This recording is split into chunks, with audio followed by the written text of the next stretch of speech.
नमस्कार, आप देख रहे हैं वीके न्यूज। मैं हूं दिवाकर विक्रम सिंह। 7 अक्टूबर को जब हमास ने इजराइल पर हमला किया तो सबसे पहले भारत ने इस आतंकी कृत्य की भर्त्सना की और साथ ही ये कहा कि जो लोग निर्दोष हैं और इजरायली हैं उनके साथ भारत की संवेदनाएं हैं और भारत खड़ा रहेगा हमेशा इजराइल के साथ, कम से कम आतंकवाद को हराने के मुद्दे पर। ये बयान प्रधानमंत्री नरेंद्र मोदी ने तब दिया था जब न तो अमेरिका और न ही ब्रिटेन ने आतंकी कृत्य पर कोई प्रतिक्रिया दी थी। भारत के बयान के बाद इजराइल ने उसका धन्यवाद भी किया था। नेतन्याहू प्रधानमंत्री इजराइल, उन्होंने बाकायदा अपने दोस्त के प्रति कृतज्ञता ज्ञापित की थी।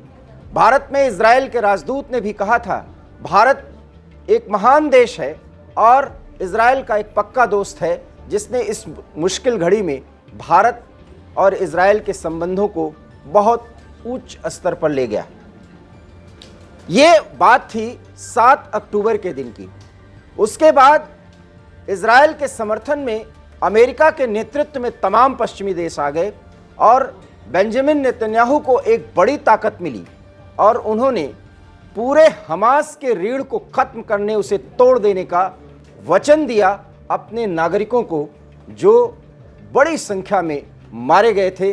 उनके परिवार वालों को भी ये वचन याद दिलाया और वचन दिया और उनसे एक वचन लिया भी कि जब तक आतंकवाद को खत्म नहीं कर देंगे तब तक युद्ध खत्म नहीं होगा। और उसी दिन इजराइल की तरफ से बाकायदा युद्ध का ऐलान कर दिया गया था। ऐलान करने के बाद आज 25 दिन से अधिक समय बीत गया है और अब इजराइल की सेना बाकायदा गाजा पट्टी में एंट्री कर गई है। 7 अक्टूबर के दिन जब यह हमला हुआ था तब हमने सबसे पहली बार इस बात का जिक्र किया था कि आतंकियों को एलिमिनेट करेगा इजराइल। और एलिमिनेट करने का जो तरीका होता है मिलिट्री साइंस के मुताबिक, उसमें वो स्थिति तब आती है जब आतंकियों के साथ आम नागरिक घुल मिल जाते हैं, उनके प्रति उनके अंदर एक पॉजिटिव विचार होता है। और यही हमास इसी का फायदा उठा रहा था, नागरिकों को ह्यूमन शील्ड बना रहा था और गाजा को चारों तरफ से घेर रखा था। इजराइल की आर्मी 3 लाख से अधिक की सेना ने गाजा को चारों तरफ से घेर लिया। और आपको याद होगा बेंजामिन नेतन्याहू सहित आईडीएफ, जो वहां के आर्मी के मुख्य कोर है, उसके तरफ से घोषणा की गई कि उत्तरी क्षेत्र गाजा से निकल करके लोग दक्षिण क्षेत्र चले जाएं। तब ऐसा लगने लगा था कि इजराइल की आर्मी नॉर्थ एरिया से एंट्री करेगी। आप इन तस्वीरों में देखिए, इजराइल की सेना गाजा में एंट्री कर गई है और कार में बैठे लोगों, घरों में बैठे लोगों, अर्थात वो लोग जो आतंकी हैं और जनता के साथ, फिलिस्तीनियों के साथ घुल मिल गए हैं, उनको एलिमिनेट कर रही है, उनको मार रही है। एलिमिनेशन का मतलब ही होता है आतंकियों को जनता से अलग करना। और इसीलिए ये कहा गया कि उत्तरी क्षेत्र छोड़कर वो सारे लोग दक्षिण में चले जाएं और अगर ऐसा वो नहीं करते तो फिर उनको आतंकी माना जाएगा। पिछले 2 दिनों से जब इजराइल ने जमीनी कार्रवाई शुरू की तो सबसे पहले एक अचानक हमला किया गया और वहां पर इजराइल का झंडा भी गाड़ा गया।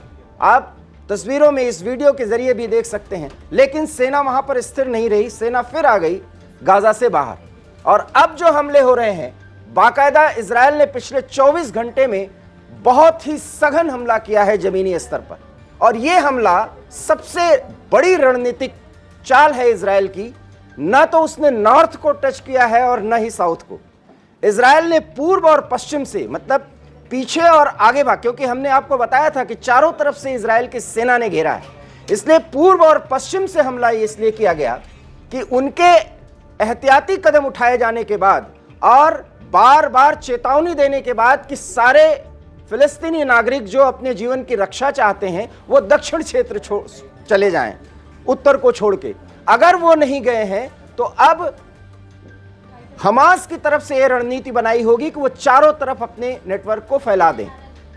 और इसीलिए इजराइल ने न उत्तर को टच किया न दक्षिण को, सेना ने पूर्व और पश्चिम से हमला किया है और इसमें उसको भारी सफलता मिल रही है। खैर, ये आर्मी की अपनी रणनीति है और इजरायली सेना इसमें सिद्धहस्त है। इजरायल की ये कार्रवाई हो रही है।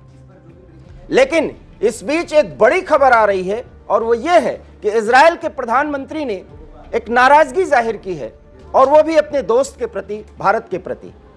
आपको याद होगा कि इजरायल के खिलाफ संयुक्त राष्ट्र संघ यूएन में एक रेजोल्यूशन लाया गया था जिसमें युद्ध विराम के लिए इजरायल पर दबाव बनाने की कोशिश की गई थी, और इसमें 120 देशों ने पूरी तरीके से इजरायल के खिलाफ वोटिंग की, और 14 देश, जिसमें अमेरिका के नेतृत्व में वो सभी पश्चिमी देश हैं जिन्होंने इजरायल का पूरी तरह से समर्थन किया, उन्होंने इसके खिलाफ वोट किया। भारत ने इसमें तटस्थता दिखाई, उसने वोटिंग नहीं किया। इस बात को लेकर के बेंजामिन नेतन्याहू नाराज हैं और उन्होंने कहा कि हम अपने मित्र भारत से ये अनुरोध करते हैं कि इस तरह के अप्रोच को अपनाने से पहले वो जरा विचार करें, क्योंकि जो रेजोल्यूशन लाया गया था उसमें हमास और आतंकवाद का जिक्र नहीं किया गया था, जबकि हमास एक आतंकी संगठन है और इसका कोई जिक्र ही नहीं, और इजरायल के खिलाफ सारी बातें की गई थी, और उसमें रेजोल्यूशन ये लाया गया था कि इजरायल पहले युद्ध विराम की घोषणा करे। इससे इजरायल नाराज है।